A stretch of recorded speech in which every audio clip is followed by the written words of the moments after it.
Assalamu alaikum students. I am Itsham Said and today we are going to start our new exercise which is 3.1. हम कर रहे हैं class 9th की chapter number 3 set and relation.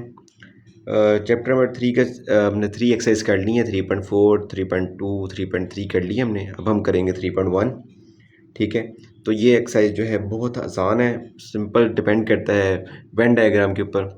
आपको Venn diagram का concept कितना clear है आपका। ठीक है, अब आप इस वीडियो को देखेंगे तो आपको वो कंसेप्ट आपका क्लियर हो जाए काफ़ी ज़्यादा। ठीक है, अच्छा, क्वेश्चन हमारे पास पहले क्या दिया गया है, shade A union B intersection C. ठीक है, ये हमें 3-4 पार्ट दिए गए हैं, उसको हमने बारी बारी ये शेड्स के अंदर हमने वेन डायग्राम के अंदर शेड करना है। ठीक है, पहले मैं करूँगा सिर्फ ये एक करूँगा। ठीक है, दूसरा इनमें से कोई एक करके किसी और पार्ट में करूँगा ताकि आपको कंसेप्ट क्लियर हो जाए। सारे नहीं करूँगा मैं, क्योंकि ये इस तरह के सवाल ज़्यादा पेपर में नहीं आते, तो ये सिर्फ आपका कंसेप्ट क्लियर करने के लिए है। और अगर आगे तो आपको ये आते हों, इसलिए बस करवा रहा हूँ मैं आपको। ठीक है, अच्छा, पहला पार्ट क्या है मेरे पास, A union B intersection C. B intersection C bracket को पहले सॉल्व करेंगे हम। बी इंटरसेक्शन सी, इंटरसेक्शन का मतलब क्या है, इंटरसेक्शन का मतलब होता है कॉमन। बी और सी को अभी हम देखेंगे। ठीक है, बी और सी में कॉमन क्या आ रहा है हमारे पास, कॉमन एरिया कौन सा होता है, जो इन दोनों के अंदर आ रहा हो। ठीक है, ऐसा एरिया जो बी के अंदर भी हो और सी के अंदर भी हो। कौन सा बी और सी के अंदर आ रहा है एरिया, वो ये वाला एरिया, सेंटर वाला एरिया। ठीक है, इसका ये मतलब है। ठीक हो गया, ये हमने शेड कर देना इसके अंदर एरिया। अब करेंगे हम ये सारा एरिया शेड कर देंगे। ये शेड कर दिया मैंने।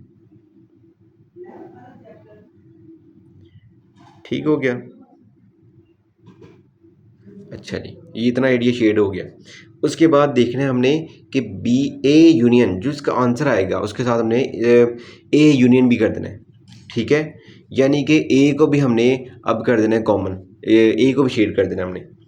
ठीक है, यूनियन का मतलब क्या होता है, कंप्लीट इसका बी और सी का जो कॉमन होगा वो, और ए को हमने शेड कर देना है। अब हमने इसको शेड कर दिया, लेकिन इसके बाद हमने किसको शेड करना है, इसको,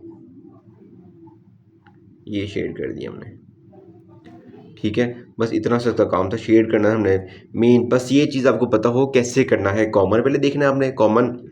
ठीक है, कॉमन आ गया, कॉमन को शेड कर दिया। उसके बाद ए यूनियन, यूनियन का मतलब क्या है, ए को कंप्लीट करेंगे। कॉमन की तरह, कॉमन तो यहाँ पे है, इसको तो आप इसके अंदर ऐड नहीं कर सकते ना, तो आप इसको ए को अलग तरफ शेड कर देंगे। यूनियन के लिए इसलिए शेड किया है मैंने, क्योंकि यूनियन का मतलब होता है पूरा, दोनों सेट को आपने शेड करना है।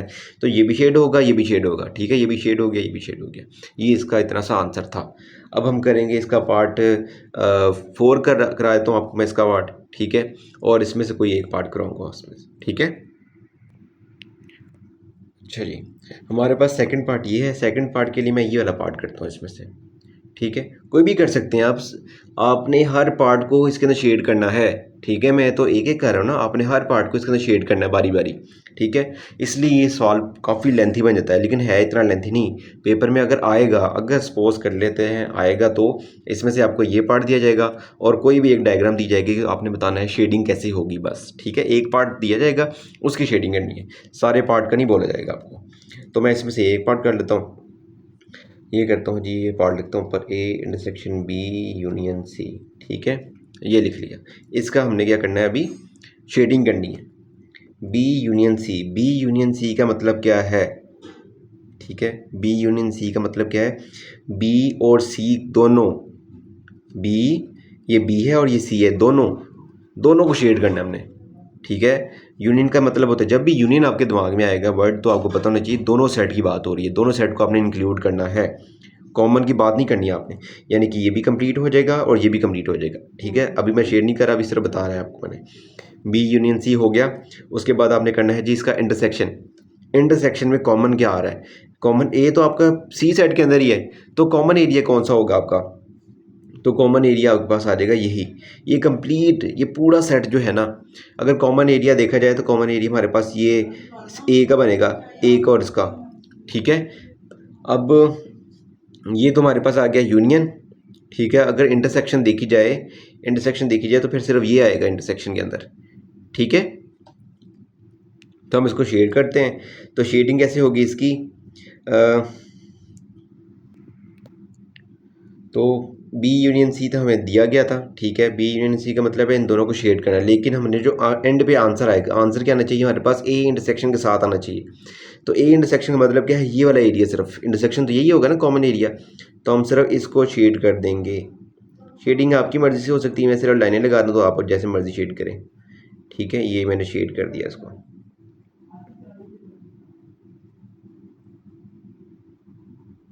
ये एरिया क्या इसका अंदर आ जाएगा, कॉमन एरिया आ जाएगा, ठीक है। बी यूनियन सी तो होगा, वो हो गया, लेकिन उसने बोला है कि ए इंटरसेक्शन भी हो उसके अंदर फिर, यानी कि ए वाला नंबर इंक्लूड हो।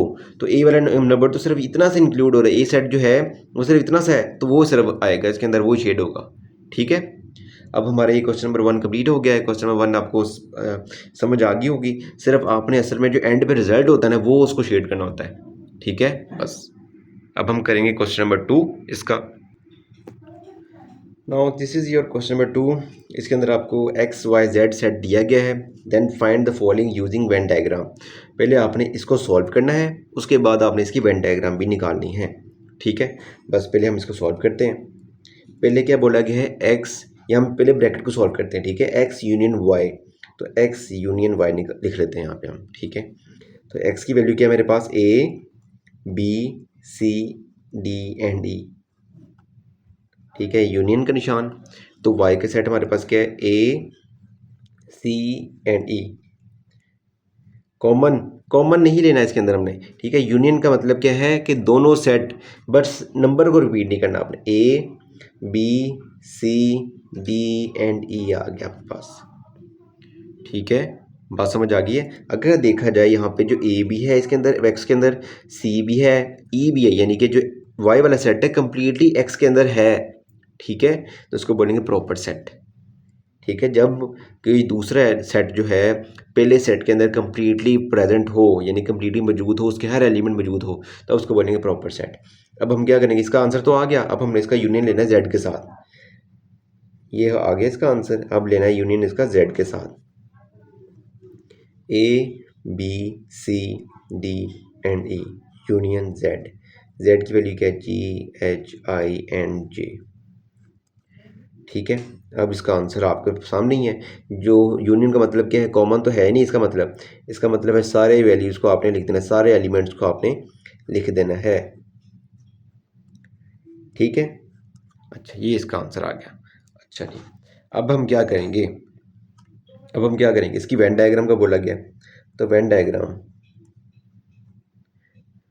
वेन डायग्राम आप इसको देखेंगे तो आपको लास्ट क्वेश्चन भी और अच्छी तरीके से समझ आ जाएगा, ठीक है।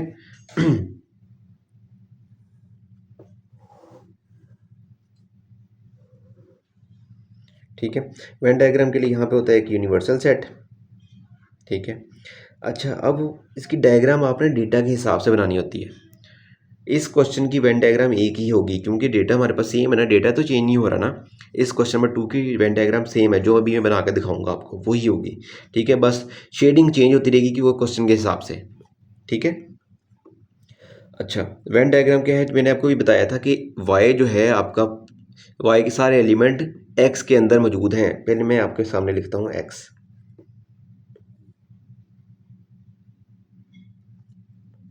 ठीक हो गया। अच्छा जी, उसके बाद ये लिख दिया मैंने। अब ये इसके अंदर एक और सेट बना दिया मैंने, ठीक है। और उसके बाद यहाँ पे एक और सेट बनाऊँगा। ये आपने डेटा के हिसाब से बनाना है, जैसा डेटा दिया जाएगा वैसे आपने बनाना है, ठीक है। ये मैंने सेपरेट क्यों बनाया है, ये समझें कि आपके पास है एक्स, ये जो बड़ा सेट है ये एक्स है, ये छोटा सेट है वो वाई है, ये अलग जो सेट बनाया है वो जेड है। ये क्यों अभी बताता हूँ मैं आपको, ठीक है। वाई जो है, वाई के अंदर कौन कौन से एलिमेंट है, ए सी और ई। यहाँ पे लिखता हूँ अगर मैं यहाँ पे भी जगह नहीं बन रही, ए सी, यहाँ पे वाई की जगह पे लिख दी ए सी एंड ई, यहाँ पे लिख दिया ए सी और ई, ठीक है। ये वाई सेट है, वाई सेट ही, ठीक है। हमारे पास ये वाई सेट है, ये वाई सेट है हमारे पास। तो ए सी ई उसके अंदर है, ठीक है। लेकिन एक्स के अंदर क्या क्या है, एक्स के अंदर जो बचेगा वो यहाँ लिखेंगे। इसके अंदर ए भी है, सी भी है, ई भी है, वो इसके अंदर ही आ रहा है क्योंकि एक्स सेट जो है, वाई सेट जो है एक्स के अंदर ही है।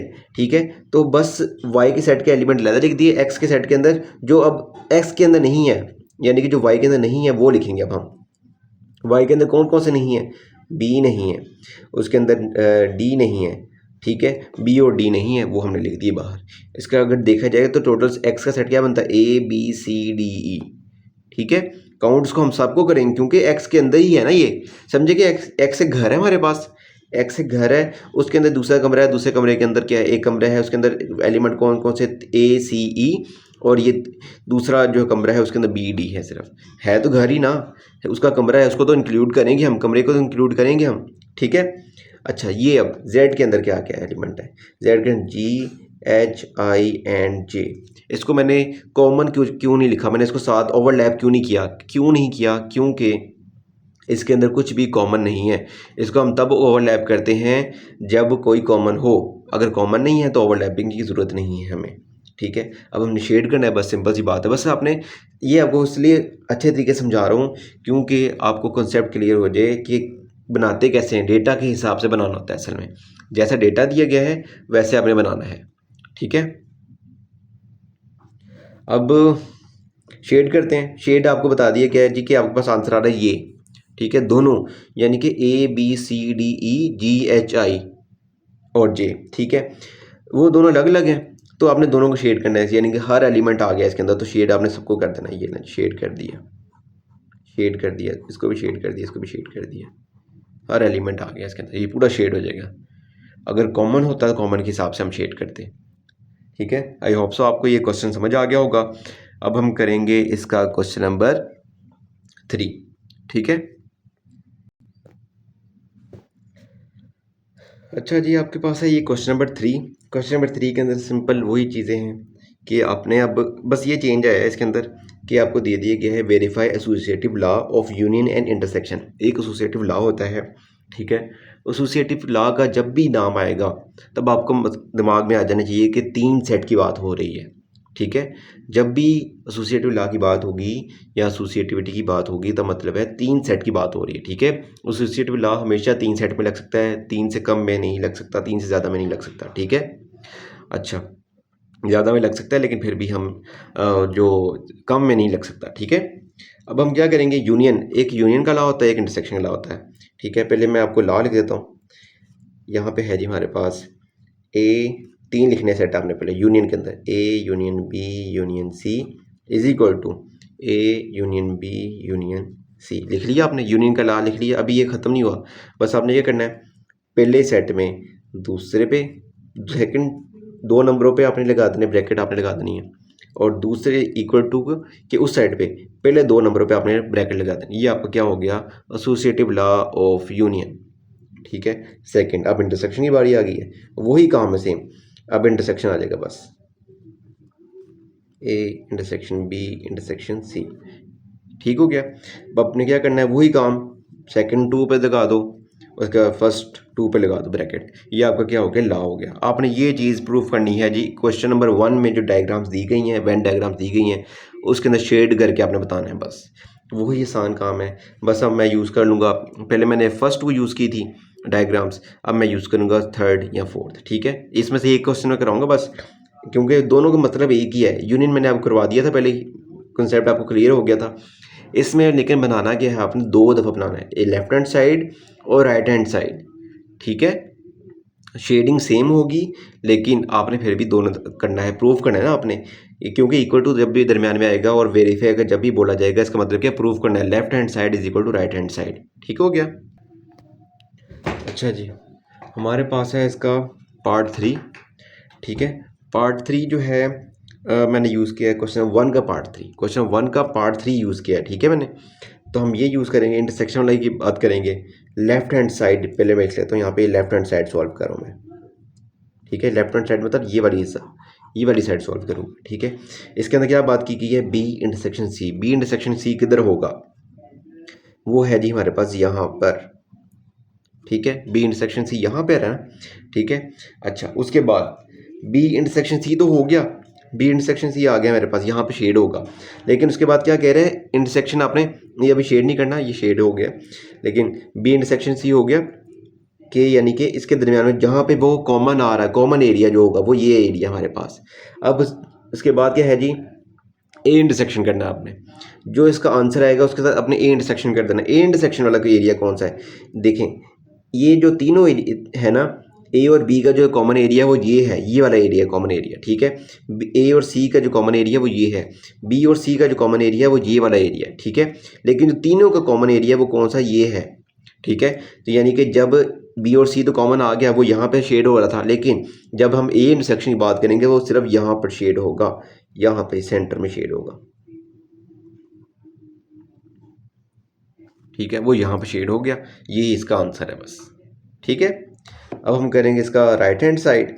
राइट हैंड साइड के अंदर भी आंसर यही आएगा आपके पास, बस आपको करके दिखा रहा हूँ मैं ताकि आपका कंसेप्ट थोड़ा क्लियर हो जाए। और ये वेन डायग्राम का आपको करनी आ जाए, समझ आ जाए किस तरीके से करते हैं।